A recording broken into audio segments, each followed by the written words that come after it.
They needed someone to take over the game, well, who better than me?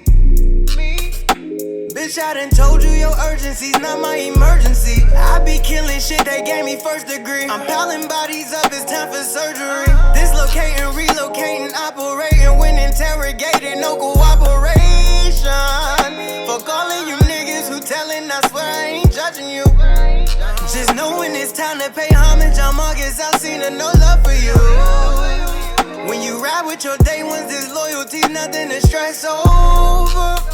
You claim that's your dog, is that why you feeding them leftovers? Got a couple niggas I ride for, couple niggas I die for, couple that I wouldn't hesitate to cry for, cause I know they do the same for me. Couple niggas I kill for, couple that I break bread every meal for, a couple niggas I always stay real for. Loyalty, we're just looking for loyalty. Ooh, loyalty. In a world so cold, where do we live? Loyalty. Alright, SoundOn Television, welcome back to another episode. And we got on the set with us. Introduce yourself. I go by the name OT Cali. For those of you who don't know, that's OT Cali on all social media platforms. Yes, sir. Yes, sir. So how you feeling today? Tell us a little bit about, number one, answer the question. How you feeling today? Blessed to see another day. Blessed to see another day, man. Always. Yes, sir.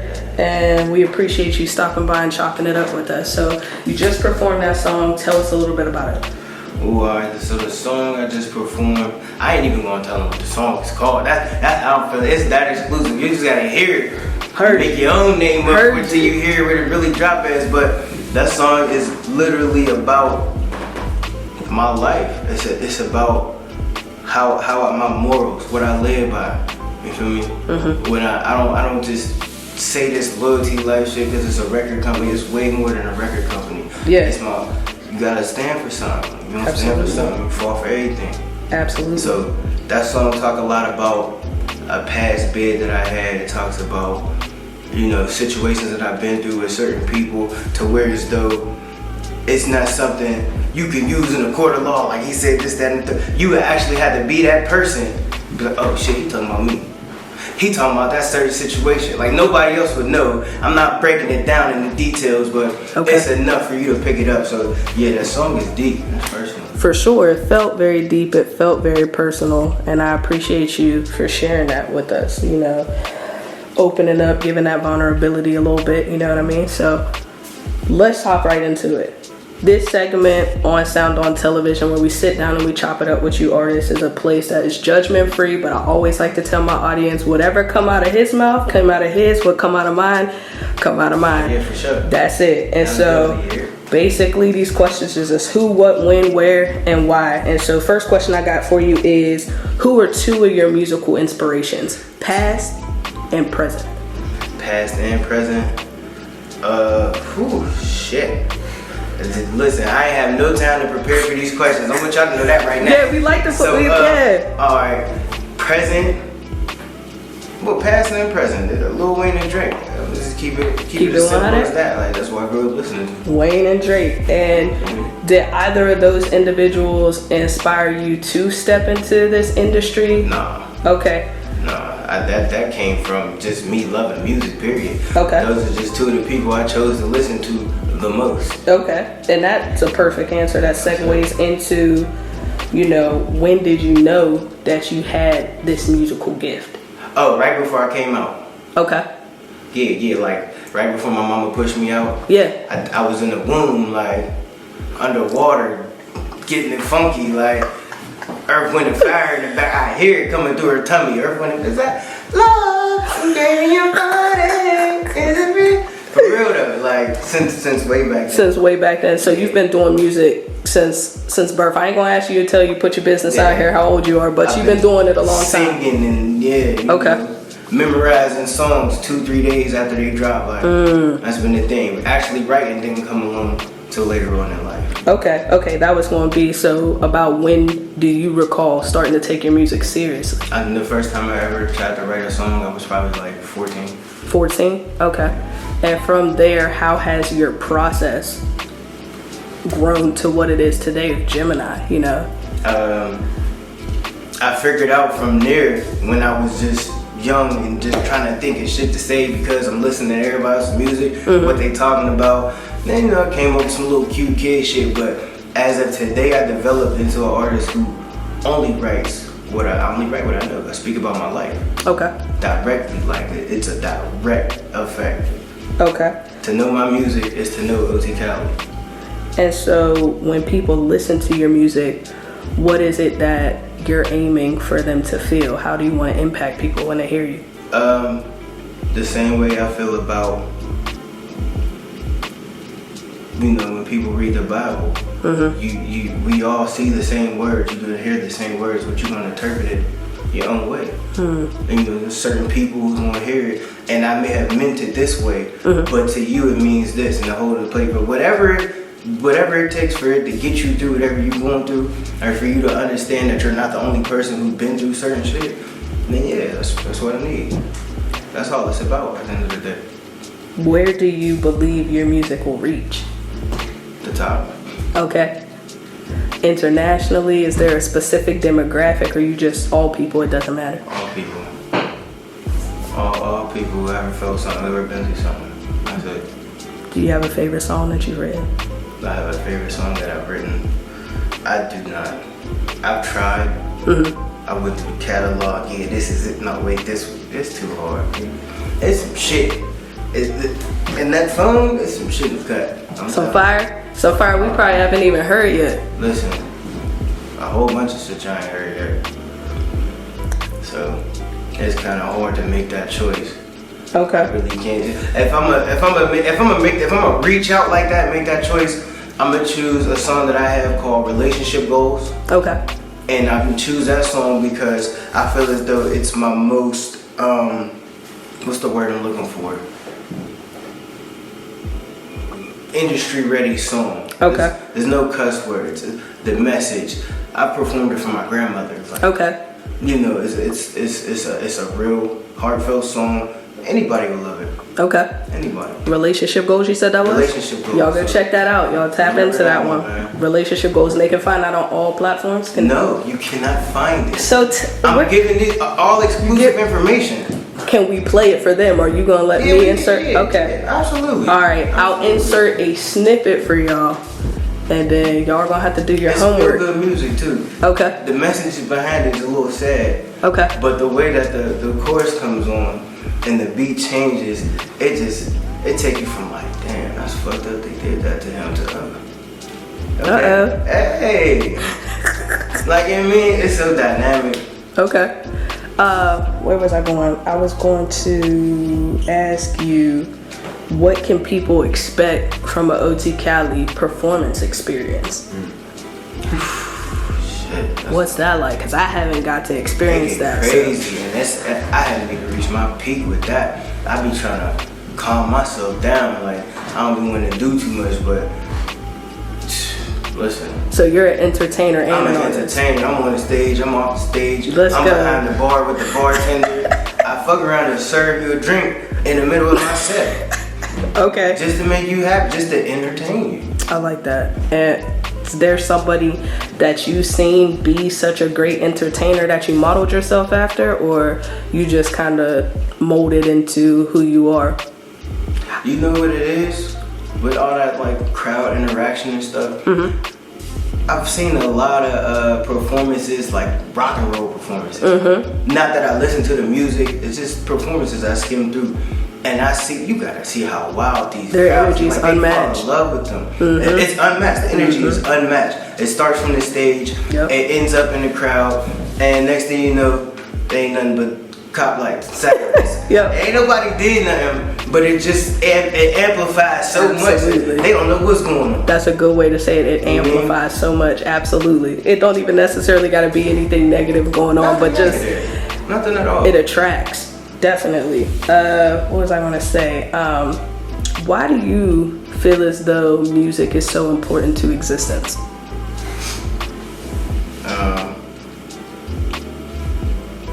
It gets you through. Okay. Get you through. Sometimes there ain't no voice out there for you that can explain it. Sometimes Your mom's words ain't gonna be good enough. Your best friend's words ain't gonna be good enough. You know. Sometimes you just need to hear music.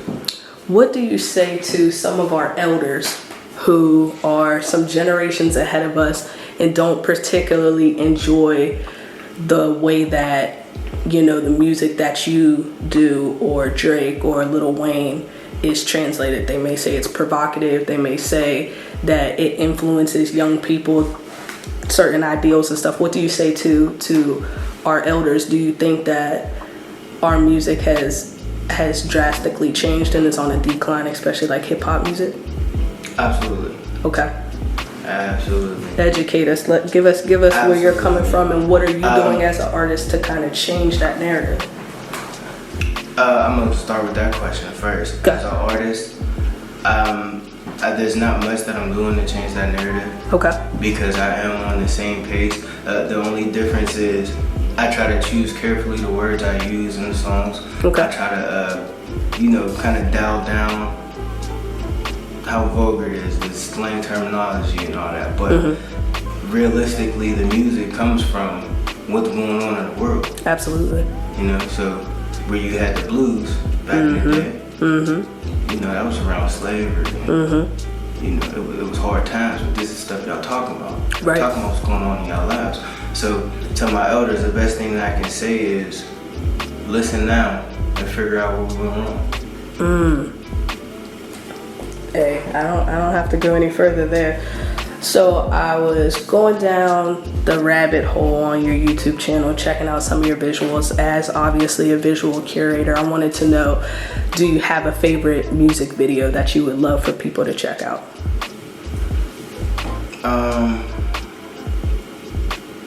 I have two. Okay. I would love for everyone to check out Loyalty, Cali featuring Boosie Badass. Okay. That's probably my most prized possession right now. It probably will always be because it's the first feature I've had with somebody who's somebody, and not just to have the song, have a video to go with it as well. Absolutely. It could have went any different way from it being a business transaction. He chose to give me something real on that song, so you know, I'm forever cherish that. Absolutely. And then I also have a video that I made it's just a cover song to Lonely Child. Okay, yeah, I did see that. But that's deep, that's real life. You know, and that's when the ground was so heavy, like we was refused to stop. I'm on house arrest. So you know, like anybody else, we gonna shoot in the crib. That's it. And I'm gonna talk about it too. Absolutely. So that's all real life facts in there. Like I said, listening to my music, you can kind of really, it's like watching my life. Absolutely. If you listen, you're paying attention, and as the music changes, you can kind of piece it together with the time periods. Absolutely. Okay. And what is it like, you know, for any aspiring artists that may stumble across this interview, or, you know, not stumble, maybe they're avid followers and one day they want to be in a position to step in front of the microphone. What do you say to them about being in the spotlight and this responsibility that you have to create? It's so fun. Oh, it's so much fun. Yeah. When you're doing it for the right reasons, it's so much fun. Absolutely. But it's so easy to get caught up. Okay. It's easy to get lost. Yeah. And it'll seem like at times it's not working out fast enough for you. You find yourself slipping back into your old ways. For sure. You gotta persevere, just stay strong. How have you held yourself accountable, or how would you encourage people to hold themselves accountable to trust in the process? Me personally, I've held myself accountable. A lot based off of the reactions I get from other people. Okay. You know, and that's even before the music. Just sitting around at a table somewhere, acapella something to somebody, and for you to constantly hear, bro, you gotta do something with that. Bro, I hear something going. I see something. I hear it, bro. Like, that's crazy. This is hard. To get this much feedback in so many different areas from so many different people, you know, it's kind of self-explanatory to me. Absolutely. Like, you're supposed to be chasing this. Absolutely. 100%. They believe just as well as you believe. For sure. 100%. wrapping up here, don't got too much more to bother you with, but something I did want to say is number one, congratulations. Was super impressed whenever I started, you know, he started sending me some links. He being Big John Promotions in the building. Bam, bam, bam, bam. You already know. That's how me and OT Cali got connected with one another. And so, you know, he's sending me links and I'm like, tell me about this artist. Why do I need to sit down and chop it up with them on SoundOn television? And when I seen the Boozy feature, obviously, legend, obviously, I'm like, yo, y'all really need to stop sleeping on my guy. Like, this is actually on, this is night. And what, it's probably, well, that was distributed, I think it's only been up for 2 months, maybe a month or something, like 2 months or something like that. So super fresh, and I need y'all to go over there and really show love on that. But I wanted to say, from me personally, congratulations, proud of you. It's always a win, you know, for an artist whenever someone of that caliber takes the opportunity and time to be like, all right, he's seen something, you know what I mean? Like, he ain't just hopping on tracks with just anyone. So I know that had to be such a gratifying experience. And I guess my last couple questions are, you know, do you think that it's important for people to get features? And more specifically, would you say what is the best way of approaching industry vets and so forth? Or is that something hey, I'm not giving you the sauce on that? Was there really any specific approach, or was it a happy accident that you got connected with Boozy? It was actually, matter of fact, shout out to Dion and Grind Mode. We do a lot of business with them, and he actually got me the opportunity to perform with, not with Boozy, but to open up for Boozy. Okay. At a show he did out here at 2-4. Okay. And from there, all it was, well, listen, see what's up with it. Mm-hmm. You know, nothing specific, but see what's up with it, you know what I mean? Mm-hmm. And that was it. And that was it. it. Happen. We just, you know, we made it happen. Do you feel different? No, I don't feel different. The only thing it did for me, you know, it made me feel like, it confirmed to me personally, not as a challenge or anything, I'm not saying it's a challenge, but it confirmed to me that I can keep up with the best of them. Absolutely. And would you say, in your experience personally, did you experience any fake love since have people been taking you more seriously? Did you get a slew of people who now want to feature or want you to feature? What was was there any type of situation? I definitely get more love. Okay. I wouldn't call it fake, even though some people around me would. I had to try to break that down to them, but like, no, I wouldn't really call it fake love, because, you know, sometimes you gotta show people something first for them to follow you. You know, I wasn't born a Steelers fan. Yeah. I grew into one. Okay. Wow. So it's not necessarily fake just because it didn't happen the way you wanted it. I think that's a pretty interesting perspective to take, and I think, shoot, you just educated me on something, because I have felt in my career that, you know, I went to some people and been like, let me direct a video for free, and people have played. Big John has seen, even with this show, I've reached out to people, but as soon as I put some celebrity clients in front of my camera and got certain opportunities, now the inbox is starting to, and I have had resentment and bitterness in my heart, and it's powerful. You as, you know, an artist, and more importantly to me, a black man, black figure in the community, saying like, no, I don't consider it fake love. I consider it me proving to people I'm worth your attention and your time. Yeah, I mean, you would almost be crazy not to expect it to happen that way. The only thing that I can think of where somebody's just gonna jump off on the edge for you for no reason is religion. It's the only thing that you cannot see, touch, or taste. But you believe in it with all your heart. I'm not God. I have to show you who I am. I have to prove to you that my music is worth listening to. I have to prove to you that I'm worth following. You know, I get that, I understand. Absolutely. So when it does happen, I don't feel no type of way about even the people who just like kind of pushed it off at first. You know, it's like, you can't gain everybody's trust that fast. Sometimes you gotta work for it. Absolutely. I mean, some people are built like that. I love that. Our last and final question to make sure everything is still. Our last and final question that I'm gonna ask is a question, and actually it's not even so much a question. I always do this. Don't I always do this? I'm like, it's a question, it's not really a question.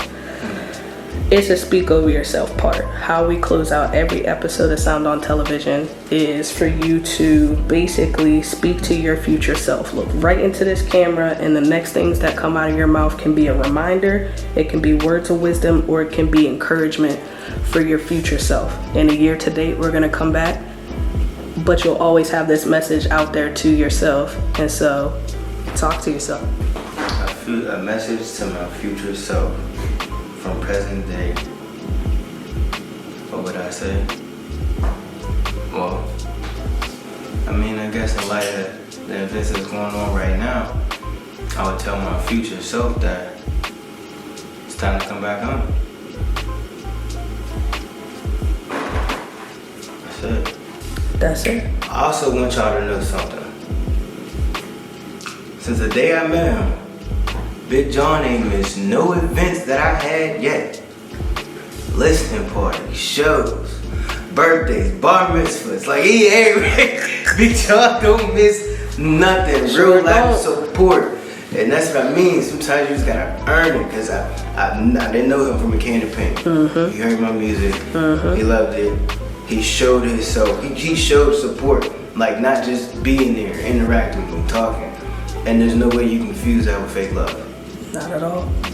We love you, Big John. You already know. Sound on Television. It's your girl Yash, and we signing off. Thanks.